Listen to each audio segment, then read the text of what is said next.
look around here, this is a great venue.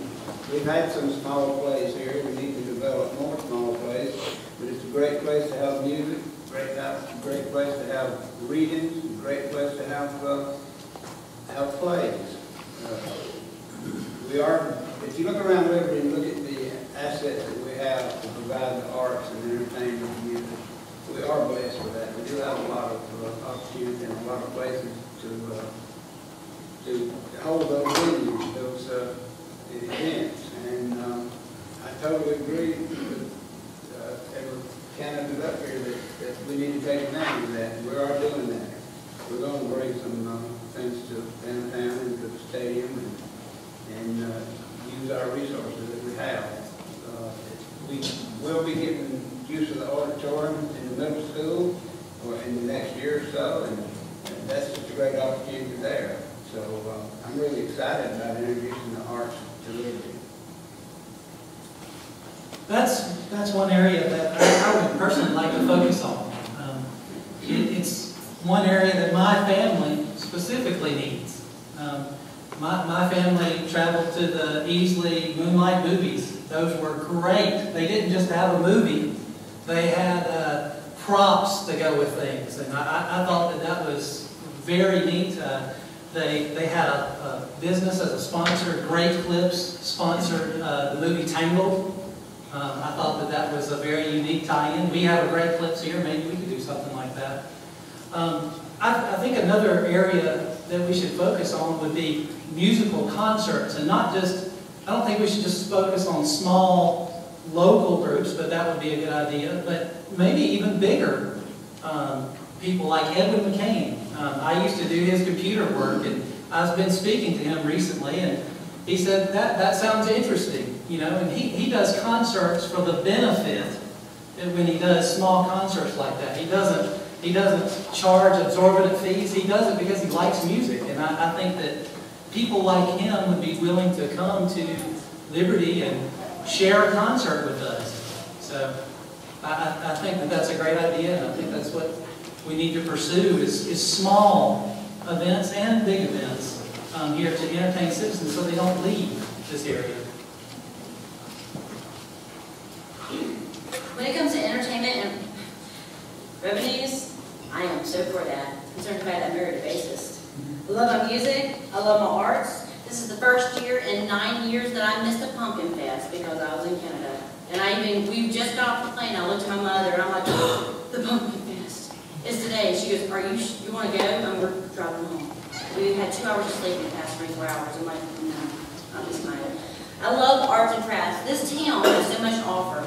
We have talented people that not only can act like a playhouse where we can have plays, but we have arts, we have crafts, there's so much to offer. We have churches that within the churches there's so many gifts and talents. Within the chamber, there's businesses that have so many gifts and talents. And amongst the council, there's gifts and talents. So what would be amazing is if we all could work together, the churches, the council, and the chamber, to actually have these venues to where, yes, we can bring the big guys in, the great large bands, but also the smaller bands, you know, and the arts, and the crafts, and plays. You know, anything that has to do with our gifts and our talents, let's bring them out. Our next question is just for the mayoral candidates, and it comes from Nikki Lewis. If you could do only one thing in your term as mayor to encourage growth in the city of Liberty, what would it be and why? So we can please share. That'd be easy and develop a downtown area. I have already set that as a priority, and that was the focus. I think that follows communication. I think that I can provide the expertise in delivering information by a professionally done website at no charge to the city. I think I'm uniquely capable of reaching out to the citizens through technology. And I want everybody in here when we raised our hands just a minute ago, I want everybody in here to know that those without computers wouldn't be forgotten. I mean, if you're an old person saying, I can't do a computer, you've got to realize that in the modern age, If you are not using free technology, that you are lacking in leadership, you are lacking in foresight, and a necessary and dutiful frugality that the government must have. We can't continue to publish newsletters that are costing the city a fortune to put out. We can't afford to have events that nobody knows about. I think that communication follows, or business follows communication. I think that the better we communicate to businesses what we're doing, the more businesses will come. Unfortunately, we're out of time for any more questions. We will email the additional questions to each candidate and post the responses on www.libertyspeaks.net. Now we're going to allow each candidate to hear a 2-minute closing statement. We'll begin with Mr. Greer. The thing about these kinds of debates is you always hear, oh, why didn't I think of that? And it cracks me up to even watch the national debates, because you can see their face when they realize, man, I wish I thought of that.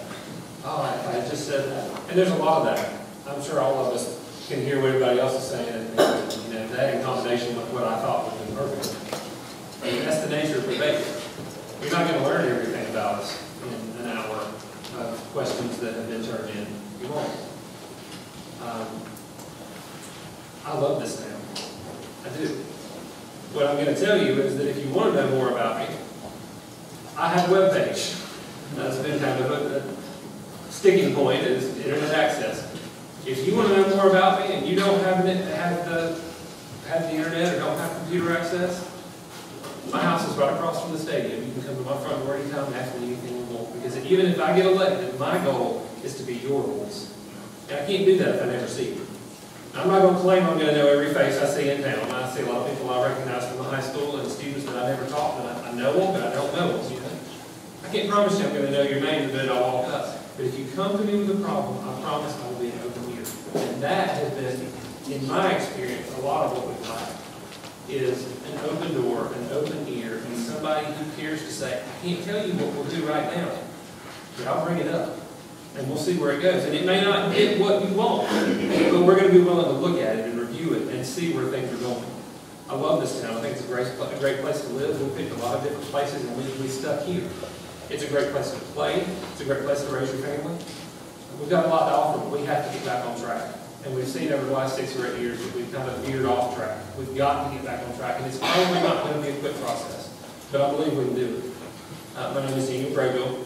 I'm asking for your vote on November 8th for councilman at large.